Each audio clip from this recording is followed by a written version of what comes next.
We have an announcement finally on whether cell phones cause cancer. It's something that could affect all of us and our children. Scientists from the World Health Organization have been reviewing studies for the last week or so. I want to bring in our senior medical correspondent, Elizabeth Cohen, who joins us live with the findings. Essentially, what did they find? The World Health Organization says that the radiation from mobile devices like cell phones is a possible carcinogen to humans. This is a very big deal because you and I have done segments about this before. Sure. It has gone back and forth. And this is really the first time that a large group, and it doesn't get any more sort of prestigious in many ways than the WHO, to say that it's a possible carcinogen. It puts it in the company of several other kinds of things. And so I want to tell you what it is, and I think that might give people an idea of what we're talking about. It puts it in the company of things like lead is also a possible carcinogen, according to the WHO, as well as engine exhaust and chloroform. So that sort of gives you an idea of the kind of risk that we're talking about here. I can't help but ask, I mean, should we be alarmed? Should we be freaking out over this information? You know what? I really hope that people who are listening to me are not freaked out.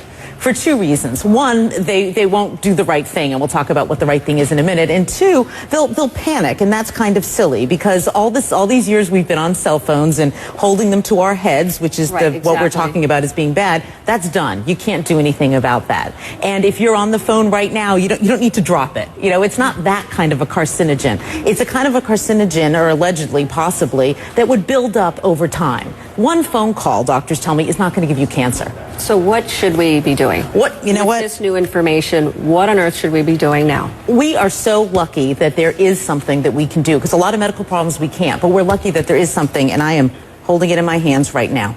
You use a device to keep that phone away from your head. Okay, I'm going to make it very simple. This is what experts that I talk to don't want you to do. This radiation is very close to your head. The minute that you put one of these in, you can hold the phone at a distance. At this distance, that radiation is dissipating.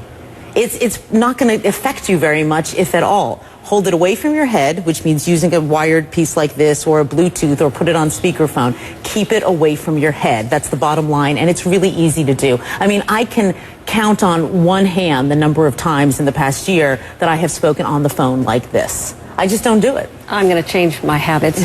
Do you have any idea, or did WHO say anything about whether or not it can be on your body, on your person, in a pocket, in a holster, or anything like that? Did they weigh in at all? WHO really focused on gliomas, which are brain tumors, because that's what a lot of the studies have been on. But Suzanne, I've certainly spoken to experts who say that they themselves do not carry it on their bodies, that they figure why take that risk if there